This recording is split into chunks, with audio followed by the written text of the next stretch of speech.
বন্ধুরা, এই যে আমরা সবসময় একটা কথা বলি, ভালোবাসা দিলে ভালোবাসা মিলে, ভালোবাসাও দিলাম, ভালোবাসা দিয়ে গেলাম, ভালোবাসা রইল, এইসব কথা বলি। তো এগুলো ভালো লাগে। তো ভিডিওতে আমার কমেন্টস এগুলো বলে বলে বলে ভালোবাসা দিলাম, ভালোবাসা দিলাম, ভালোবাসা মিলে, ভালোবাসা দিলে ভালোবাসা মিলে, এগুলো কিন্তু আমার কাছে খুব ভালো লাগে। আর আমার বাড়িতে যান, আমার বাড়িতে আপনার দাওয়াত রইল, আমার বাড়ি থেকে ঘুরে আসেন, ঠিক এই সমস্ত কথা বলে তো বলে সব কিছুর জন্য প্রস্তুত। সব চাইতে চাইতে যখন খারাপ লাগে তখন কি জানেন, যখন বলে আই লাভ ইউ।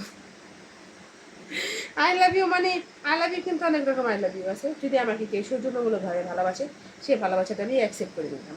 কারণ সৌজন্যমূলক ভালোবাসা কিন্তু ভালো একটা জিনিস। আর যদি কেউ ব্যক্তিগতভাবে ব্যক্তিগত বিষয়ে ভালোবেসে থাকে, সেটা কিন্তু অ্যাকসেপ্ট করার মতো সম্ভব না, তাই না? কারণ পৃথিবীর সবাই যদি আমাকে ভালোবেসে ফেলে, তাহলে কেমন হইব এখন? আসলে কি জানেন, এদের মধ্যে ভালোবাসা নেই, এরা কি করে জানেন, এরা হচ্ছে মিথ্যাবাদী, প্রতারক। কারণ হ্যাঁ, এদের কথাই বোঝা যায়, বুঝছেন না?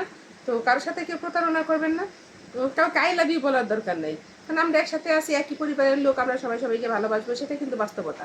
আমি শুধু একাই ভালোবাসবো তা না, আপনারা সবাই সবাইকে ভালোবাসবেন, এটাই বাস্তব। তো সবাই সবাইকে ভালোবাসা দেন, ভালোবাসা দিলে ভালোবাসা মিলে, ভালোবাসা দিবেন, তার জন্য বলবেন না আই লাভ ইউ। এটা শোনার জন্য তো কেউ প্রস্তুত না। তো ওরকম কথা বলবেন না, বুঝছেন? যে কথা মাটিতেও খায় না, গাছেও তলায় না, ওরকম কথা বলবেন না, বুঝছেন? তো ওগুলো না বলে ভালো। তো ভালোবাসা দেন, সবাই সবাই একসাথে মিলেমিশে কাজ করেন, মিলেমিশে কাজ করা ভালো। আর মিলেমিশে থাকেন, বুঝছেন না? ঝগড়া করেন না, সবাই মিলামিশা থাকেন। আর একটা কথা যেটা বললাম আমি, যে ভালোবাসেন, ভালো কথা, কিন্তু এরকম করে বললেন না যে ভালোবাসি হ্যান ত্যান, এগুলো বললেন না। কারণ এগুলো আমি একটা জিনিস দেখলাম, শুধু আমারে না, একটা ছেলে আমাকে বলছে আই লাভ ইউ, আবার কি করছে, অন্য এক আইডিতে যায় বলছে আই লাভ ইউ। তো ওখানে যাবার আমি ঢুকছি, ঢুকে হচ্ছে ছেলেটাকে বললাম, তারপরে কি সবার সাথে করেন, কিন্তু তখন কিন্তু বলতে পারি না। কেন বলতে পারি না, কারণ জানেন, কারণ আমি যদি সত্য কথা বলতে চাই, তাহলে ফেসবুক আবার আমারই সমস্যা করে দেবো। তার জন্য কিন্তু কেউ কোনো সত্য কথা বলে না ফেসবুকে। তো ফেসবুকে কিন্তু আমার যেটা ভালো না লাগে, আমি সেখানে লিখি যে ভালো হয়েছে, সুন্দর হয়েছে। এই যে অনেক সময় তো ডান্স ভিডিওগুলো, যে ডান্সগুলো আমার পছন্দ না, একেবারে বাজে ডান্স, যেগুলো দেখতে একদম পচা, একদমই সুন্দর না, সেই ডান্সগুলোতেও কিন্তু আমি যাই বলি সুন্দর হয়েছে, ভালো হয়েছে, দিদি ভালো করছেন, সুন্দর হয়েছে। কিন্তু আসলে কি জানেন, ওই ডান্সটা আমার পছন্দই না, কিন্তু তারপরেও বলছি। কেন বলছি? কারণ আমার আইডিটাকে বাঁচাতে হবে, আমার পেজটাকে বাঁচাতে হবে, ঠিক আছে? আমার একটা পেজ আছে টুকলু ব্লগ, সেটাকে বাঁচাতে হবে। আমার আইডি দুইটাকে বাঁচাতে হবে, তার জন্য আমি এই ধরনের কথা বলি।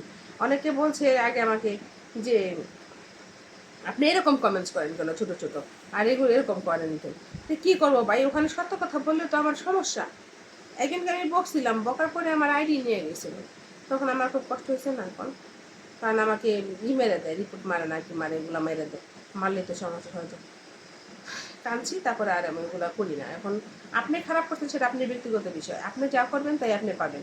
আপনি আমার সাথে খারাপ করছেন, আমি আপনার সাথে খারাপ আচরণ করবো না, এটা হচ্ছে মানুষ। আমি যদি খারাপ আচরণ করি, তাহলে তো আমি আপনার মতোই হয়ে গেলাম, বলেন?